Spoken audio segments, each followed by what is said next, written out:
Okay, so I think, there, I don't want to lunge over the table. So can everybody hear me? I'm on the mic in an appropriate way? Cool.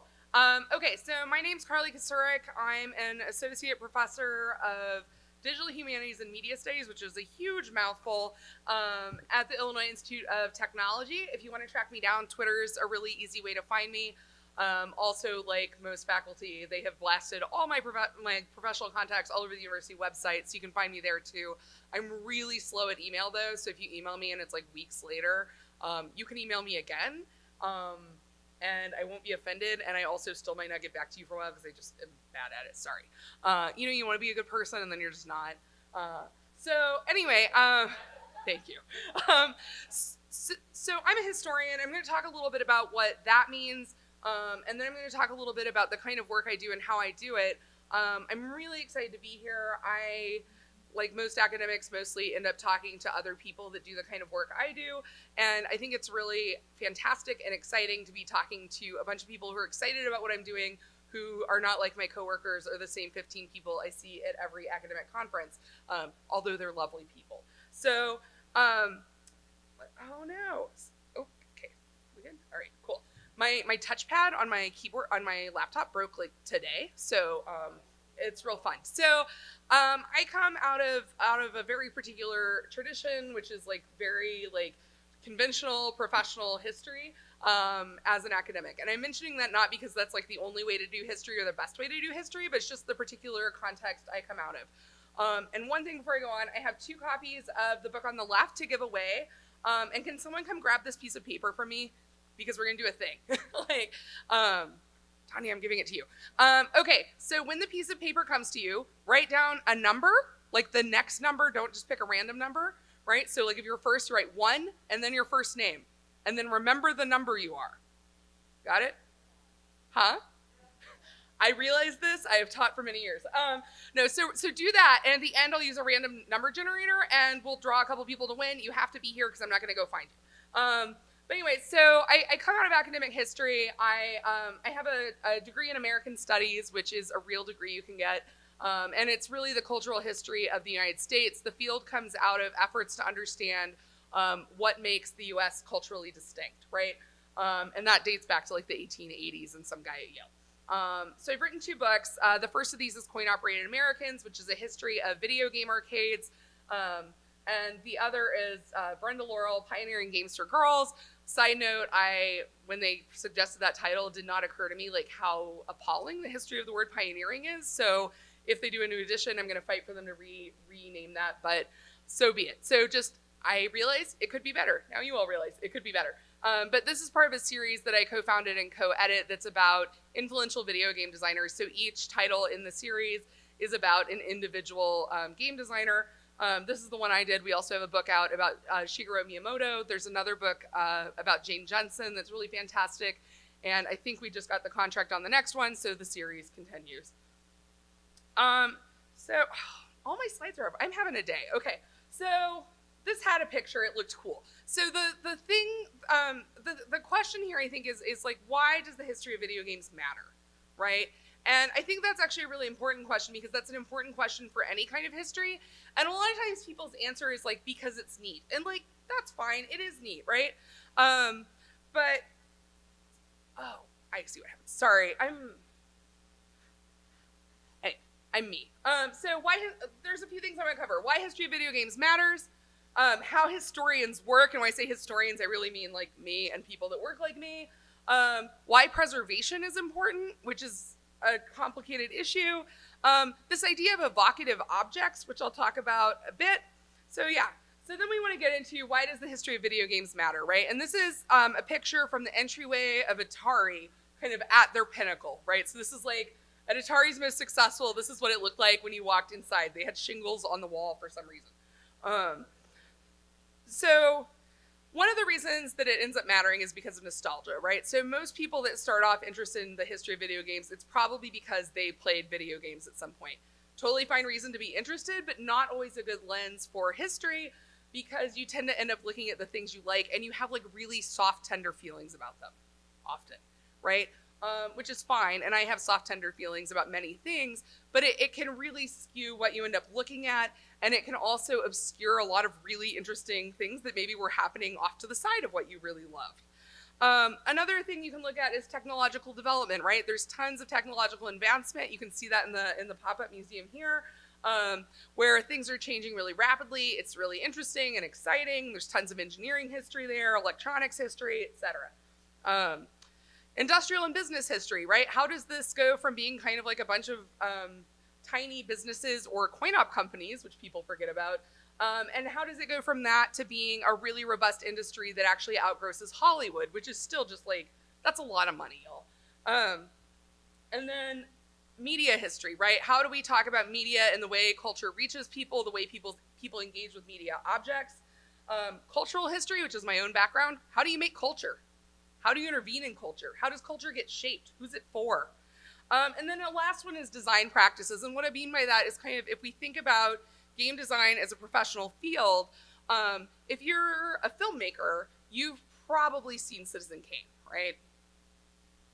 Like, it would be weird if you were a filmmaker and they're like, have you seen Citizen Kane? And you're like, no, right?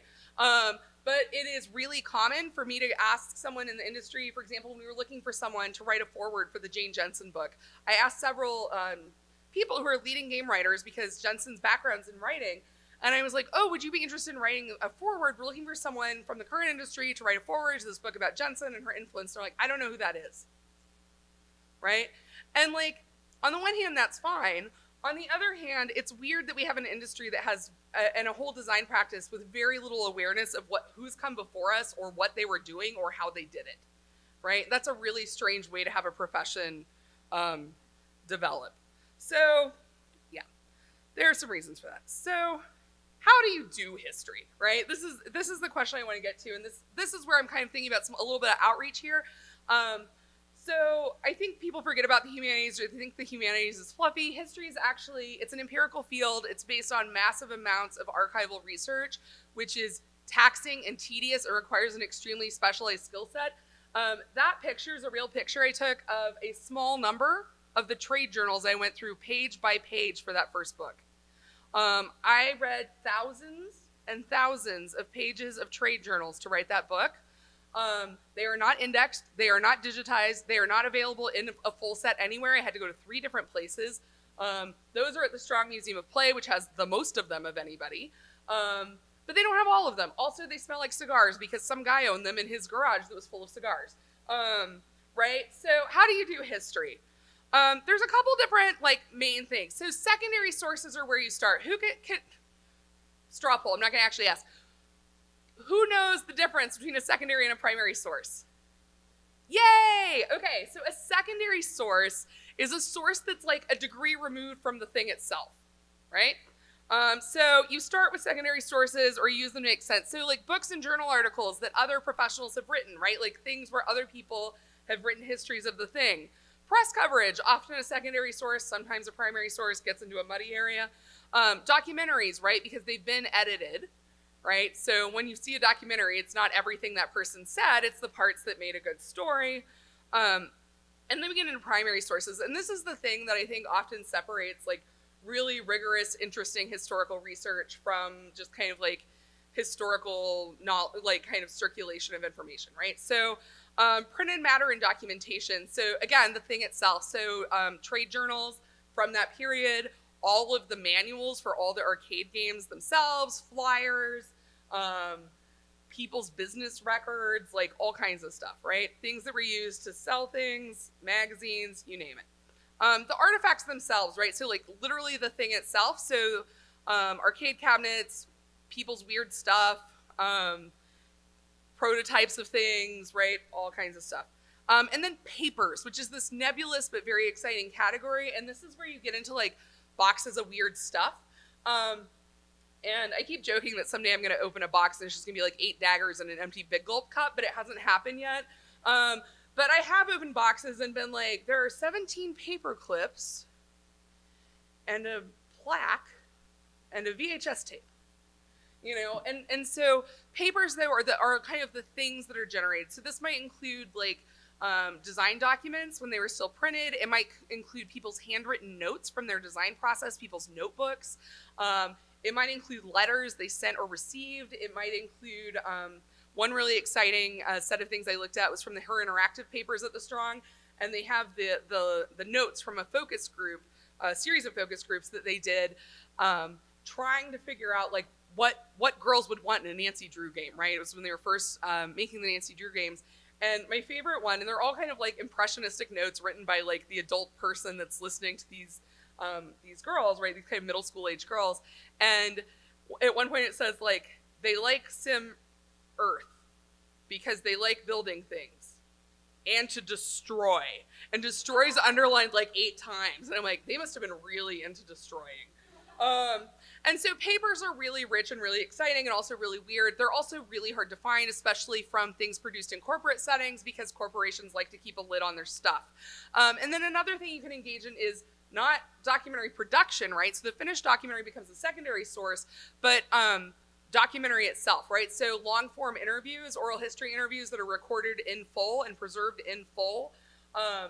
Those kinds of things, photographs, right? Those become primary sources as well. There's tons of other examples of stuff. I don't need to list like every object that could ever be in your house, but imagine, right, that every object in your house suddenly became historically significant, which would be weird, right? Like that would feel really weird. So my framework really comes out of material culture and cultural history. So material culture is, I'm really into how things are made, what they're made out of, like, the thingness, right? So I don't want to just hear about it. I want to go look at the thing itself. I want to talk about the cabinets themselves. I want to know what they're like because I think the tactile experiences of things are important. I'm also coming very strongly from a cultural history perspective, which is, it's history, right? Obviously, but like we're the people that are writing histories of like Coney Island and histories of like clothing and histories of the daily life, right? So I'm less interested in, say, a biography of Thomas Jefferson than I am in a history of all the people that lived around Jefferson, right? And what their lives were like and what they had to survive, right? What did they eat? Those are really interesting questions. My focus is 20th century, though. So this talk really comes from this idea of evocative objects. And that is the title of this fantastic anthology from Sherry Turkle. And it's really about, it's all these individual essays, right? And there'll be like one on ballet shoes or one on like paper crane, right? They're just individual things. And it's such a useful framing, right? So we find it familiar to consider objects as useful or aesthetic, as necessities or vain indulgences. We are on less familiar ground when we consider objects as companions to our emotional lives or as provocations to thought. The notion of evocative objects brings together these two less familiar ideas, underscoring the inseparability of thought and feeling in our relationship to things. We think with the objects we love the objects we think with, right? Which is beautiful, but really put simply, an evocative object is a thing to think with, right? So you take a thing, you think with it. And so I kind of joke that this talk's really about like, how do you take stuff and make history out of it? But that's actually pretty literally what it's about, right? So I'm going to go through 10 objects. And I'm going to spend varying amounts of time on them depending on how time is going and also depending on kind of like how interested I am in that particular one. But I just want you to think about kind of like things that you might see as artifacts and like what you can learn from them. How do you start with this thing and ask a question about that thing and then explode it out, right? And ask about all the kinds of questions that could be answered by thinking about it, right? By thinking with that thing. So the first one is console. This is Pong. This is a 1976 edition of Pong, known as Home Pong. There were dozens of different casings for this made, so this is just one of them. And the thing about this is when people talk about early consoles, they almost never actually talk about first generation consoles, which are this kind of thing. They have like one game on them. And these are hugely important because they're cheap, actually, is one of the reasons. They have very simple interfaces. They're made to be affordable, accessible. They're sold in the Sears catalog, right? And the thing that they teach people, right, because everything around you kind of like you learn to use, the thing this teaches people is that video games belong in your house. Before that, they didn't. They were too expensive. They're arcade cabinets that cost thousands of dollars, right? Like, and which adjusted for inflation is like even more thousands of dollars. But it's this simple thing, right? That this game comes into the house. It's super popular. It's played by families. And remember, the cords on these tend to be short, so you're usually playing actually fairly close to the television. There's a real intimacy to that. It's showing you that the TV can be used as kind of this center for entertainment for the home. The word console actually is an old furniture style, right? It's like a long table thing that goes in your living area. And so we start calling things consoles because it teaches people that it goes in their home, right? Radios go in consoles, televisions go in consoles, phonographs go in consoles, video games go in consoles. It's why so many of them are wood grain, because they go in your home, they go in your living room, they're gonna match all your other 70s furniture. And so they're just hugely important. They're training wheels, right? Like there's not that much going on there. You don't actually have to learn that much about how the controllers work. You can just play, right? And so it's this hugely important moment of how to play video games. There's actually a whole mess with this where this gets ripped off over and over and over again, and then the market crashes around them because they're kind of crummy, a lot of them. And so there's a lot you can talk there about, like intellectual property and things too, right? But I mean, that's not necessarily my expertise. But so that's like one thing, and you can talk about like domesticity, and you can talk about design, and you can talk about who gets to play, and you can talk about interfaces, and you can talk about the history of media in the home, right? And just this one thing. My second object is a flier. So flier. This is the flier for Exidy's Death Race. Has anyone played this game on the original cabinet? All right. As far as I know, there are 2 of them in the United States. Okay. So it's hard to find the original. There's only a couple of them. The Strong Museum of Play has one, and I think is now in working order. And and then there's one at Fun Spot in New England. So this game comes out in 1976. It causes the first moral panic in video gaming. Like, all over the news, big deal. And everyone's going to look at it and laugh because that's the thing you do. But I think an important thing to remember as a historian is people actually aren't stupid. So if something doesn't make sense, it's usually because they don't understand something. So it doesn't make sense to me that people freaked out about this game. It's because they don't understand something. 1, it's 1976. How many video games have people even seen? 2, does anybody know the movie this is referring to? Yeah, all right. It was out of print for like decades. So it's referring to Death Race 2000, which is a Roger Corman-produced exploitation film from 1975. They've done some remakes of it more recently that are much less interesting, actually. But the idea of it is if you drive across the U.S. in this race and you kill people, you get points for it, right? Like, and it's hyper violent and super gory and all the things you might expect, and also just like outrageously funny at some points. But this is an unlicensed ripoff of that film, right? Like, so it's actually referencing something where you murder pedestrians. Like, people aren't making that up. Like, that was like a real thing in this movie. And if you look at this, you can totally not make out the small text, but it actually is making all these claims about how, like, you can pretend to be different kinds of historical drivers, like mobsters or like, you know, like they're super weird, or like greasers in the 50s. Like, it's really strange. Like, it's making a lot of big claims. So the graphics on the game itself are extremely simple, although it does have this interesting mechanic where if you hit one of the little people, it becomes a tombstone that then is a static object that you can run into. 2 wheels, 2 pedals, you know, you can play 1 or 2 player. But it has this extremely detailed artwork of all these like ghouls racing cars. And it's really vivid and really lurid. And it has death right there in the title, right? So there's this huge back and forth of what's happening in the game. And critics say this game is about vehicular manslaughter and vehicular murder, right? It's about running people down, which is what the movie is about, which they referenced on purpose, right? And then as soon as there's a backlash, they're like, actually, it's not about that.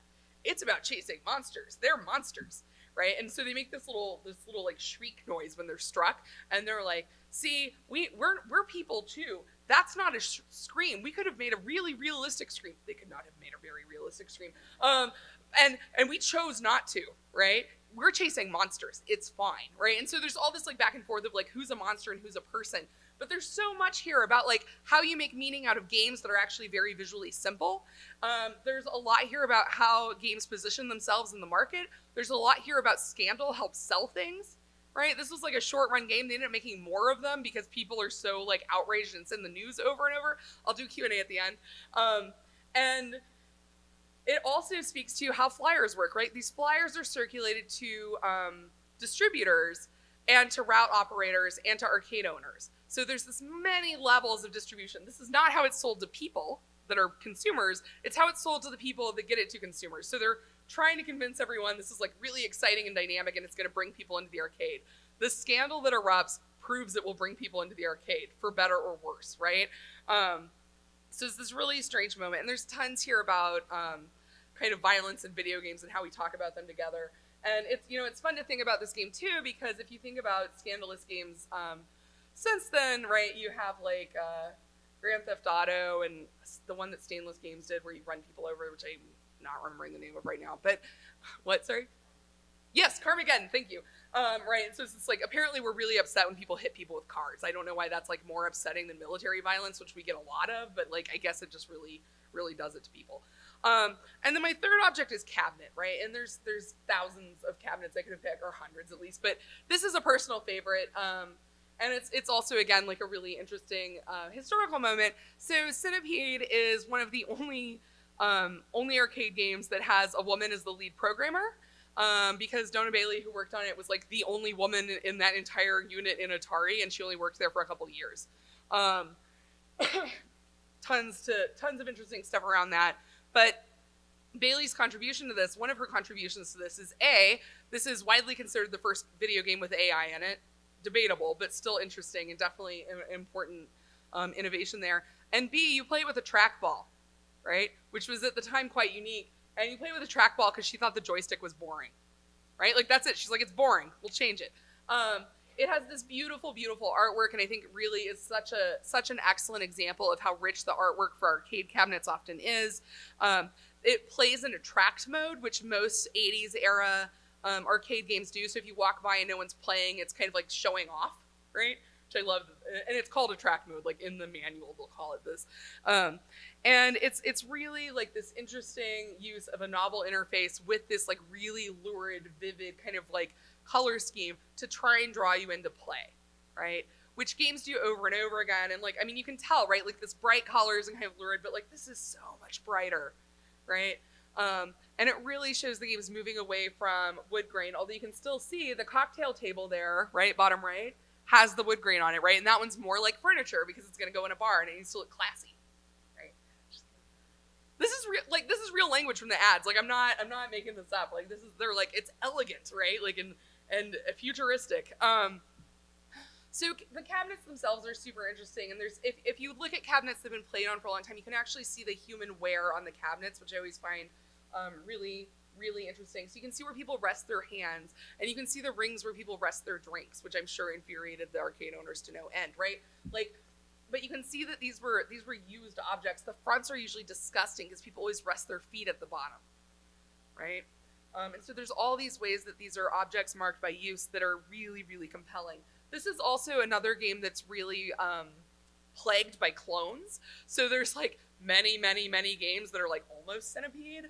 And that becomes a huge and fascinating copyright battle that I am totally not a legal scholar qualified to talk on. But if you're interested in it, you can totally look up a lot of those court cases, and they're very, very interesting. The next one is cartridge, right? And I picked this one because remember I said nostalgia and soft feelings about things. This is my favorite game, and it is my favorite version of my favorite game. This is the 1989 edition of Tetris that was packaged with the Game Boy in the US and in Canada. It's of course, a game by a Russian designer that's then distributed by Nintendo into the United States. And it occupies this like strange position because like it's interesting to sell a Russian video game in the United States in 1989 because the Cold War had just been going on for like decades, right? But the Berlin Wall's down, people are super interested in what's happening, and so there's a lot of kind of like almost exoticism put on Russia, right? Like it's like that kind of Orientalist view where you're like, oh, racy things in Russia. But it's also like, you know, it uses kind of like Russian-esque sound, right? Kind of like Occidental sound. Yes. And then also uses a lot of kind of actual nods towards Russian history, right? So if you go through, you get like different rocket launches when you hit levels, you get Russian dancers, and if you get the highest of those animations, does anybody know what that highest level animation is in this game? Yeah, it's actually the Buran shuttle. I don't know how to pronounce it, but it was the first Russian space plane, right? So it's like the Russian space race, and that's like your reward. And so this is this game that occupies this really interesting, right? It's like so interesting that it's released when it is in the US. It's so interesting that it's so successful in the US. And there's tons to talk about here with flow, right? The idea of like when you play a game, it's kind of like a brain massage and you're like just engaged enough because it's just hard enough for you, because the game levels up as you progress and eventually becomes impossible. But for a brief moment before it's impossible, right? It's like you're just on top of everything and you're perfect, right? You're just perfect. And so there's lots of that. There's lots about competition. It's a 2-player game. It's the first game released for the Game Boy that uses the Game Boy Link, where you can kind of go head to head. You know, and for me, it's really about nostalgia, but also about expense. This was the only game console we had that we didn't get like second or third or fourth hand when I was a kid. And I got it for Christmas, like out of nowhere, and I was so excited. And now in retrospect, as an adult, I know why I got it, which is my mother wanted to play Tetris. Because I remember even as a kid, I was like, wow, this was really expensive. I never get expensive presents like this. And then I was really into Tetris, and I would play it all day, and then you would like record your initials, right, when you got your high score. And then my mother would stay up all night playing it and beat my high score. Like every night for like 10 years. Right? Which like is super funny, but it's also this like really funny intimate detail about like how my mom is, where she like wouldn't buy herself a game, but she would buy me a game, but then would like mop the floor with me for 10 years because like that was somehow like that was like way more okay than buying yourself a game, was like developing a weird competition with your 8-year-old child. So interesting game, but also like, you know, you also, if you actually touch these cartridges, they're so little and so cute, right? And they look like the cartridges for the full-size systems. They're also really robust. Like you can drop these over and over and over again, and many of us have, right? And they just survive. It's amazing. And they're delicate in other ways for all that, but like they're toys, right? Like they're made for kids to use, and they're structured in a way that if you use it as a kid, it'll survive you, which most things don't, right? Children ruin everything. So the next object, this is a feely, right? If you're not familiar with the word feely, it dates back to Infocom, right? And their inclusion of all these like interesting objects with their early computer games, and they're tactile objects that come with digital games, right? And it's particularly ones that are integrated into the game or that reference part of the gameplay. These are runes that came with Ultima Underworld. They're lightweight metal. I got this picture from the internet because the pictures I took didn't turn out very well, but there's a set of these in the collection at the Learning Games Initiative Research Archive, so shout out to them, because this is the kind of stuff that gets really, really hard to find. And they come in this little bag, and they're real runes, right? And they're used throughout the Ultima series to do magic, right? They have, and a lot of the text in their documentation is written in kind of like runic English, which is a little interesting. And so they're just these little metal things, right? And this was a huge back and forth at Origin about their metal stuff. One of the Ultima games came with like a metal ankh in it, and the marketing or you know, the cost of goods on that goes way up, right? And so all the people in production are like, "Are you sure it can't be plastic? Does it actually need to be in there at all?" And the lead designer, Richard Garriott, who's one of the founders of the company, was like adamant that they be in there, right? And these games also come with like cloth maps and things like that quite frequently. And that does a lot of things, right? It gives this feeling of kind of like luxury and physicality. It makes it seem more like other kinds of games that the players of these games might have been interested in, right? Like role-playing games, of course, other kinds of tabletop games, war games, etc., that had like a lot of physical stuff to them. But I want to talk briefly about the runes themselves, which are super interesting. So in the games, the runes are used for spellcasting, right? They're used for magic. And that is an interesting thing that many people think historically was a thing that happened, right? That like there's like some kind of like magical use of runes dating back hundreds of years, and that's actually not true. There in the historical record there are few to no examples of them being used for magical or spiritual purposes until you get to 20th century Germany, when a bunch of proto-Nazis start looking for ways to show that like there's a pure German unique culture, right? And so there's this effort to show like, right, like a really unique, important cultural history of Germany. And one of the things that comes out of this is a lot of occultism actually that still circulates. And the idea of rune casting actually comes from there. I don't mean that they're referencing that when they do this, right? And I don't mean that people doing rune casting at the Ren Fair are Nazis at all. I mean, they could be, I don't know, right? But like, it's a rough time, y'all. But it does mean that when you're invoking things like this, what's up? Oh, sure, yes. When you're invoking things like this, there's a history there that you might want to be aware of. Right? Like whose history you're invoking and reinscribing and normalizing. Because like, I think most of us wouldn't be like, yeah, I totally want to normalize this thing that was made up by proto-Nazis. Probably, I hope. And again, like I think these are really interesting, important games. I'm not saying that the people making them are Nazis. They probably were totally unaware of this. I'm sure all the people, you know, doing rune casting at the Ren Fair are unaware of this. I keep mentioning the Ren Fair because it's the place I see these, not because I'm picking on Ren Fairs. I like Ren Fairs, but it's important, right? It's important to know these kinds of things. It's important to know the vernacular that you're invoking when we're doing these things.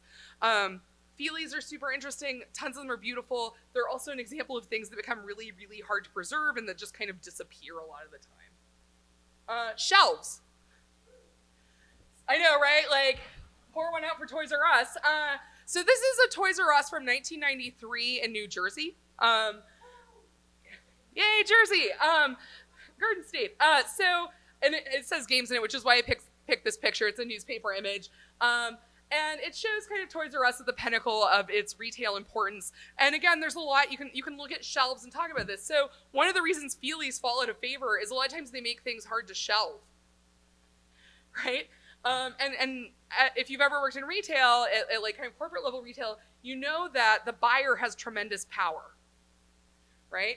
So one of the most important and powerful people in video games today is the buyer for video games at Walmart. Because if you cannot get your video game, your AAA video game, on the shelves at Walmart, you have a distribution problem. Obviously, other channels exist, but there are points where that's even more true than it is right now. And Toys R Us in the early 90s, it's extremely true, but there's an interesting problem, which is who shops at Toys R Us? Who's it for? Kids, right? Like, yes, parents are the ones with the money, but like they're advertising to your kids in a really aggressive way, right? And if video games are being sold through channels to children, it gives everyone the impression that video games are for children.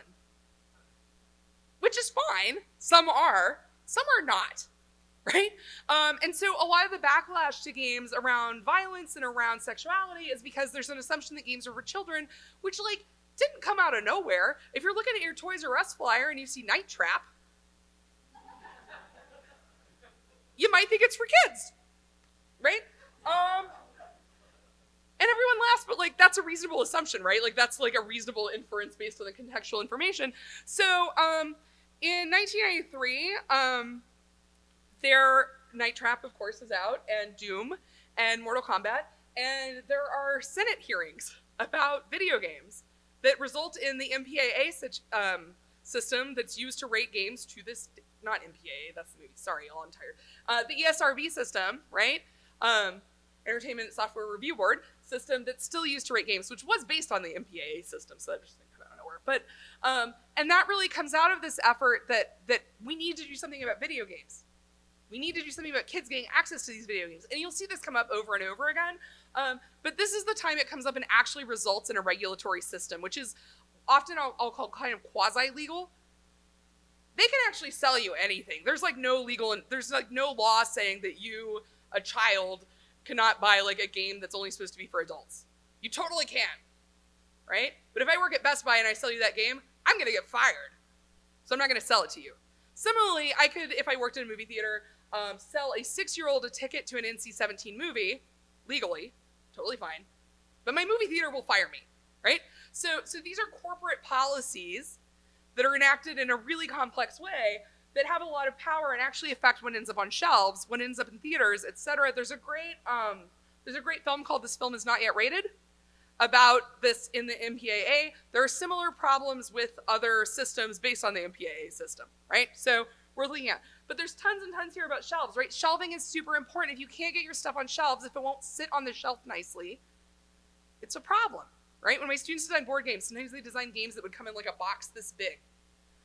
And I'm like, where do you imagine selling this? How do you imagine shipping this, right? And those are real problems that limit how we make things and what gets sent out. Figurine. Does anybody know what these are? Oh, I stumped you.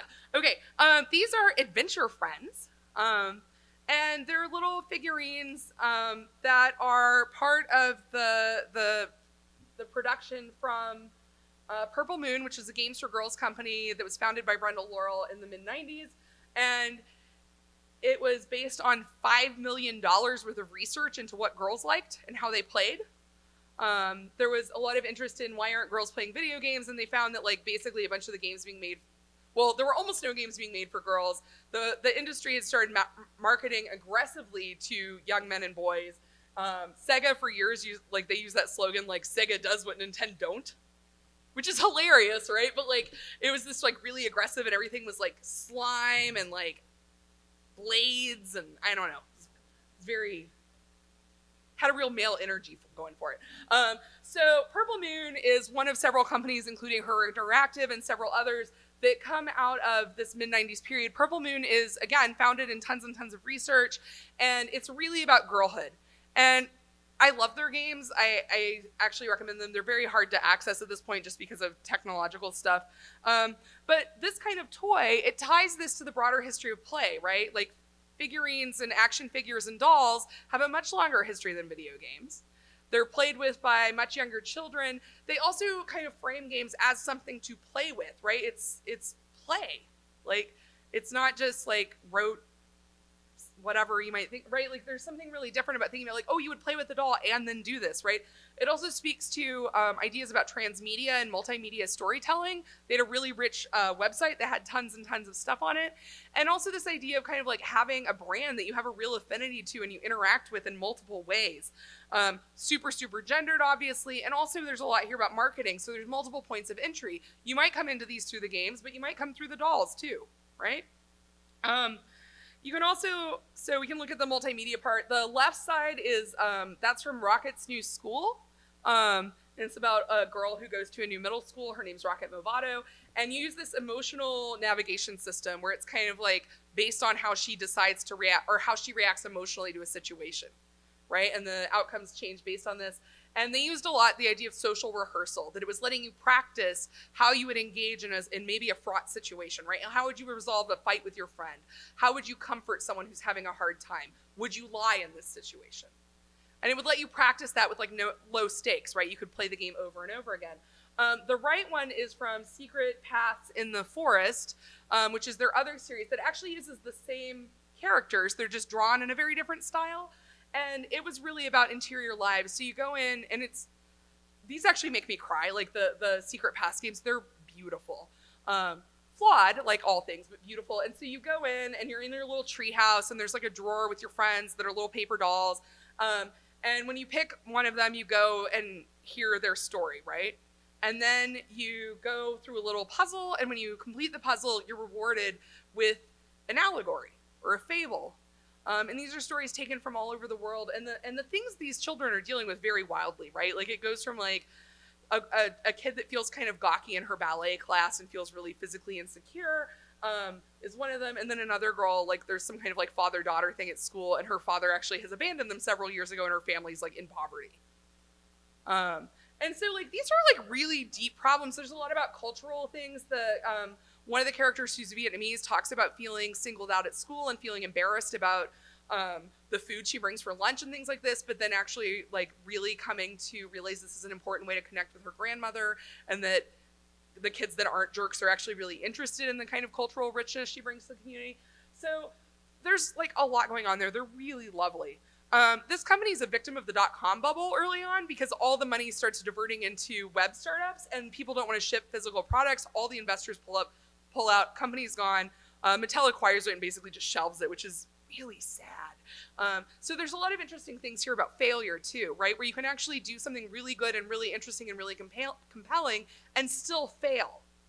Which I think is with history, it's an important reminder to not just look at things that are really successful, but to look for stuff that fails too and figure out why it fails. Like, why does this not take off? I can imagine these being touchscreen games now on like an iPad. That would be fantastic. So my next object is actually from the same year. This is Tamagotchi. This is also from the Strong Museum. These are from, these are my personal collection that I had to go find on eBay. So this is the Tamagotchi at the Strong Museum of Play. And they were really worried it wasn't going to work. It totally works. It's in perfect working condition. And it has all the packaging. And it's, you know, there's so much here about like meals and snacks and caretaking. There's lots about translating Japanese culture for US audiences in ways that are really weird. And my favorite thing, right, if you neglect your little cyber creature, your Tamagotchi may grow up to be mean or ugly. And then, let's see. So Tamagotchi will always return to its home planet. How well you care for it helps determine how long Tamagotchi will stay on Earth. So there's tons here about like death, right? Like, but it's not called death, and gender and caretaking and portable games. This basically is like mobile gaming before there's mobile gaming, which I'm super interested in. And like, they're lovely, right? They're like nice little plastic objects. And I had a little video of it booting up. I could not get the video to embed, and I just can't. So my last, and then this object is the controller for the Wii. It's the Wiimote. And this is a return to thinking about families as a sales demographic, right? Like thinking about games as something that you're selling for use by the whole family that might go in the living room and be for everyone, which is way different from like, you know, my brother playing Halo in this like sequestered office in my parents' house so loudly that the whole house is shaking, but only he ever plays it, right? Like, but it's like infesting. But this is gonna go back into the living room and be for everyone, right? They're gonna have it at senior citizens' homes and all these things, right? So play is universal is something that's embedded here, and thinking about play as something you do at different stages in your life. This speaks to, again, American and Japanese cultural differences, because when we say play in the US, we often think children, right? I don't say I'm going to go play with my friends, even if I am going to go play with my friends. But this is playing with your friends, right? Like, this is what it's for. You can also talk about manufactured scarcity and distribution models. You can talk about holiday toy rushes and that kind of like scramble to get things that really inflates their value. You can also, with all these, because there's all those fitness things, right, that kind of precipitate the fitness apps that are so popular now. And you can talk about kind of like the Internet of Things and regimented health practices and quantifying everything, which, as an aside, I have a Fitbit on. Does anybody else have a Fitbit or something on? Okay, and you try and walk 10K steps a day. Why do you try to walk 10,000 steps a day? It is because of an advertising campaign for a Japanese pedometer company in the 1970s. It's not based on anything. So controller, and then chips, right? So there's a lot here. This is from 2012. This ad campaign for Doritos won a lot of awards in advertising. It was very, very successful. And there's tons here about food culture, right? About masculinity, about youth. There's lots about stereotypes and who we assume plays games and how they play and how they live. There's a lot about the normalization of violence. It's weird to have a soldier on your chips. Right? Cross-promotion, the normalization and mainstreaming of gaming, where this ends up, you know, this is the way that movies are marketed, this is the way albums are marketed and games are marketed, of course, along those same channels. So there's a lot there, too. So those are just some examples. And I want to leave you with 3 questions. I spoke a little while back at the Smithsonian, and that was like really for other historians and people working there, right? But I actually think these are important questions for all of us to think about. I don't have answers for them. We're not gonna be able to answer them today, but think about them, which is, who makes video game culture? Where does it come from? How's it produced? Who does video game history serve, and how does it serve them? What and who can't we see right now? And what would it take to be able to see them? Who's obscure, right? And again, I don't have an answer for that, but I will say that's part of why we started that influential game designer series, because if you can't name key designers, something's really strange, right? So thank you. I want to do a special thanks to the Learning Games Initiative Research Archive. They're awesome. They'll mail you stuff. If you're doing history at any level, including like grade school, they will mail you a box of artifacts and you're allowed to use them because they believe in preservation through use. Really unique archive, has tens of thousands of artifacts.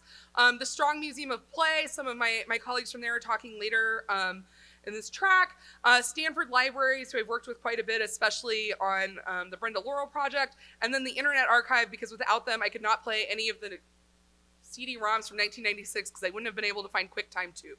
So, you know, you laugh, this is my life. So the best place to find me is on Twitter. I'm on there a lot, I'm easy to find, and I'm happy to answer some questions. So thank you all for coming, this was super fun.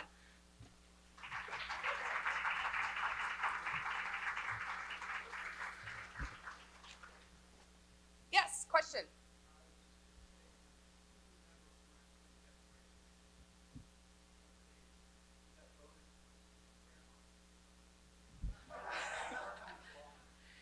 Yeah, I don't know. I've played it a few times. I know, probably, right? That would be very true to the film. Like,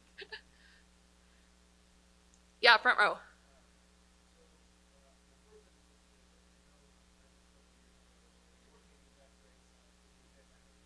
Oh, awesome. Mm-hmm.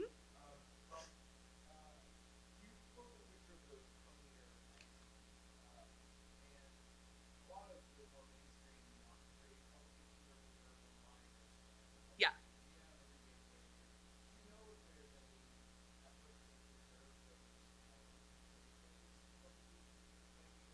So it's hard, you have to get digital. So the question was if there's efforts to preserve digitally some of those more trade-focused publications, right? Because we know some of the popular press publications are preserved in these ways. Absolutely, the Strong, I think, just got a grant to start digitizing a catalog collection they have. Is that accurate?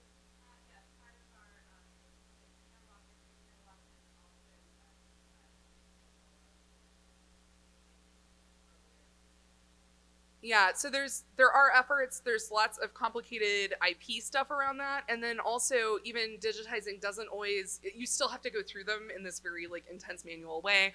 But yeah, it's important, I think both are important, especially in terms of access, because yeah.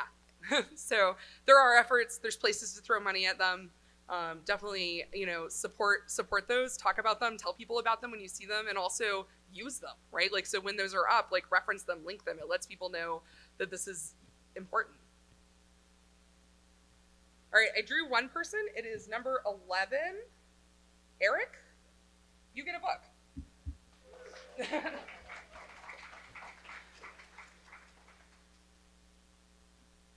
Any other questions? You can take the book. You get a book. Yay!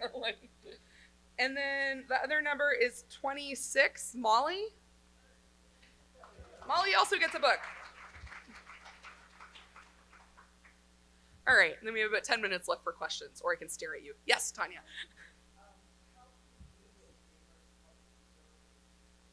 Yeah, so the question is, how can we as gamers help preserve game history? So a lot of things people are doing already are actually helping.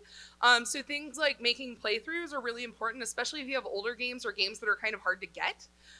Or if you have games that are really hard but you're good at them, you should play them and record them. Because most of these systems are going to break down at some point, but we can archive the video footage, or at least some, you know, there are efforts to archive video footage.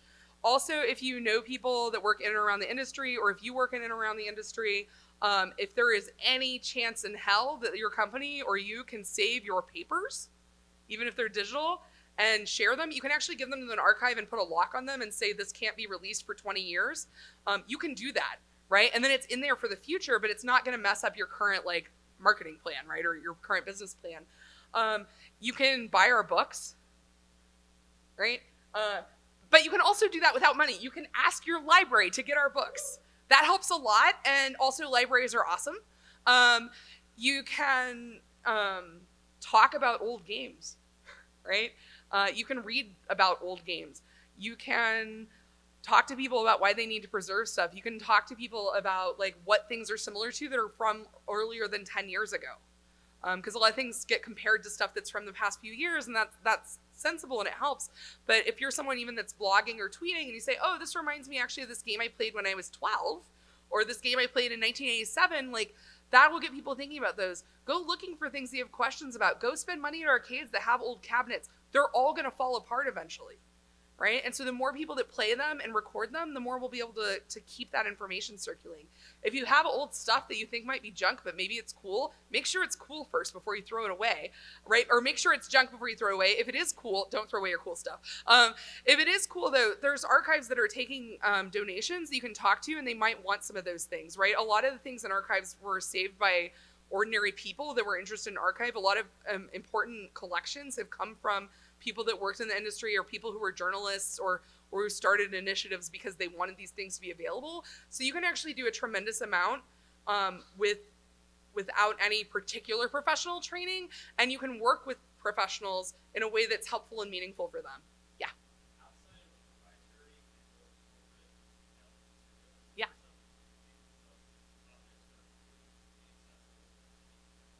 Yeah, so the question is, what are some examples of things that are inaccessible or are intentionally kept off limits? Some things are just rare, right? So they're not necessarily intentionally kept off limits, but they're just hard to find. Some things might be deeply personal. A lot of times when you go through papers, I'm sometimes shocked by the intimacy of what I'm looking at. So in the Her Interactive collection, there's this beautiful, you open the box and there's all these letters, and there was a young woman who was dying, and her Make-A-Wish Foundation wish was to be in one of their Nancy Drew games. And they did it. They made a character that was this young woman in the Nancy Drew game. They went and met her. They told her about the character. They had this like really moving interaction with her. And the parents write 3 hours later that she's dead. And so all the photos and letters about this thing are in the case, right? And like, that just punched me in the stomach, right? Like you never know when what you're doing is really important for someone or meaningful.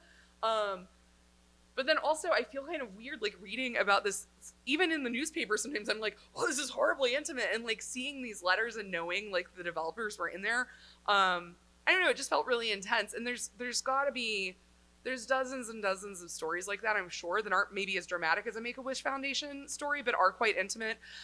You know, I'm not going to say who, or even, this was not me, it was a colleague of mine interviewed someone at length, so that should anonymize it enough, but it was someone from the industry, and they interviewed this person at length, and then the person became uncomfortable, like way later, and wanted to yank the interview.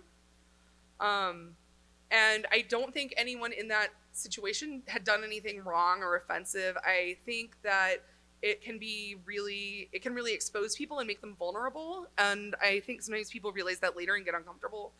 You know, there's tons of things though that are rare. So like weird things like chips and sodas and soda cans and all those things.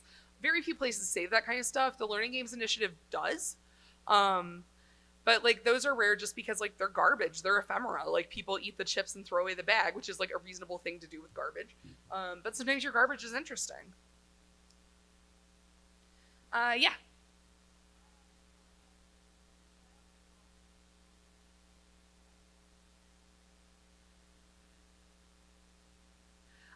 The question is, do I know which Nancy Drew game? And the answer is I do not know, but it is in the paper, so it's findable information, but I don't remember.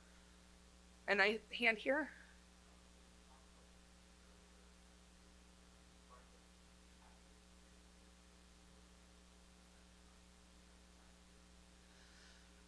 Oh.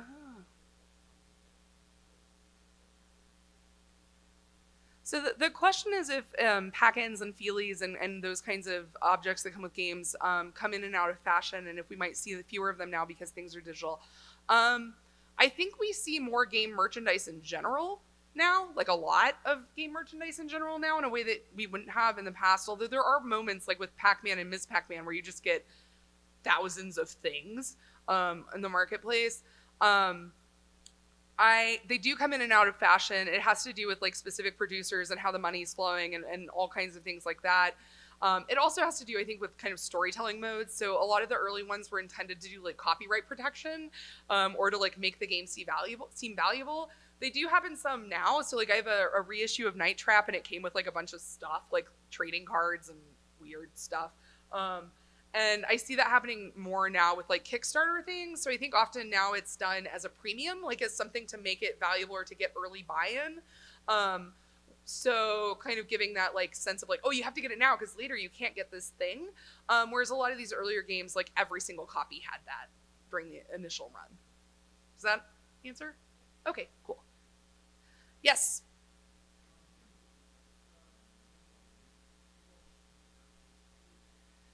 So the question is, what do you think about pinball? I'm not an expert on pinball. The Strong has many pinball. They have many, many pinball games, and also a lot of interesting documentation around them. Pinball games are absolutely important for the history of video games. They're the most, well, pinball games and electromechanical games are the most direct predecessor for coin-op video games. And they're interesting because like as video games get released, early coin-op, the back and forth in the trade press often is about how expensive they are, because the pinball games I think were retailing for about $1,200 to $1,400 new, and the video games were around like $3,000 to $4,000. And so you have a workforce that, or you know, you have a sales pool that you're suddenly trying to sell much more expensive things, and then you have a workforce that knew how to fix things that now doesn't know how to fix them, and also like they're actually dangerous to fix in certain ways. Because those old television screens are terrifying. And so there's a lot of overlap, but there's also a lot of interesting things in like how that transition becomes uncomfortable. Coin-op video games are definitely, they're kind of like seen as being tied to a much younger audience than pinball is. So pinball is often seen as being for young adults. And like, if you think about like the quintessential pinball player, it's like Fonzie, right?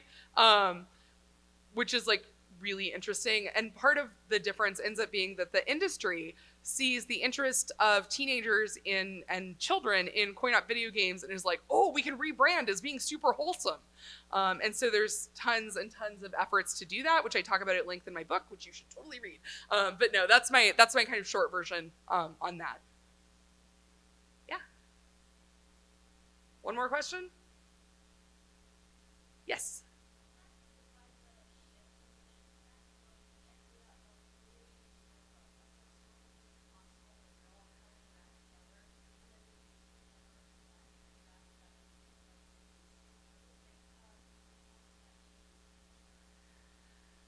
So I think there's always lots of kinds of play happening at the same time, and I think some of it has to do with just like where you get a smash hit or something. So certainly like Dance Dance Revolution changes a lot at the moment of release. It actually revitalizes like the arcade scene in meaningful ways. When I lived in Austin, I volunteered at a youth center, and all the kids at the youth center, they were constantly talking about some guy named Kevin. They're like, Kevin's really good at DDR. And they're like, I saw Kevin at Dave & Buster's. Like, there would be like Kevin spottings. And I was at Dave & Buster's one time, and like, I realized there's like no one playing any of the games because almost everyone in the place is watching someone playing DDR. And I go over to watch, and this guy is flipping from his hands to his feet and back on the pad and like banking off the machine. And like, he's amazing, right? And I'm like, I just saw Kevin. Right? Like, and so that's this like very dramatic, very public thing. And there's like things people will do in public, right? And like, you'll play DDR if you're good. You'll also play if you're very bad, right? But if you're like bad, but like kind of learning, it's probably really frustrating. People don't tend to like to be frustrated in public, and also they'll break the machines, like they'll punch them, which is bad for the machine. So there's things like that are factors. There's all kinds of weird stuff that plays in. I'm still convinced that like a lot of virtual reality isn't taking off the way they think it will, because you look like a fool. Like, I mean, like, you become a spectacle for everyone else and you can't see what's happening. So like, that's like a really upsetting combination of things, right? Like, I got to demo something a few years ago, and I like have it on, and they're like, oh, try flying up a wall. It's awesome. And I'm like, okay. And they're like, but I'll stand behind you. And I'm like, why? And they're like, oh, everyone throws themselves on the ground. because your body thinks you're about to hit a wall. And so you're like, you know, everyone like lunges backwards. And it's like, yeah, if I fell on the floor doing that, I'd feel like a real jerk, right? Like I'd look stupid. I'd be embarrassed. And so I think a lot of like what people are willing to do in public or not is that kind of thing. Like, is it embarrassing? Do you look like an idiot? And then there's, you know, obviously we're all playing in public all the time because I play on my phone all the time.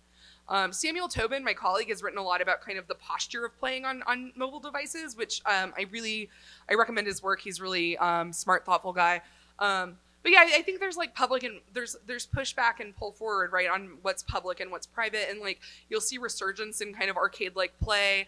Right now, a lot of VR stuff that I was just making fun of is being rolled out in kind of arcade-type environments. You're seeing you know, even like board game cafes and things like that. So there's lots and lots of, I think, desire for community around play, which that's why we're all here, right? If you go down to the expo hall, there's like dozens of people playing in public right now. But then there's also like, I find that really anxious and don't like to do it. So I'll probably like write down all the games I'm interested in and like play them at someday future alone at home. But you know, some of it I just think has to do with like cultural expectations of play and how comfortable people feel and if people feel safe, right? So it's an interesting conundrum that I think changes over time. Real estate costs, all kinds of things. So, yeah. So I'll be around through tomorrow at 4. Again, thank you all for coming. If you want anything from me, ping me on Twitter, and I hope you enjoy the rest of your con.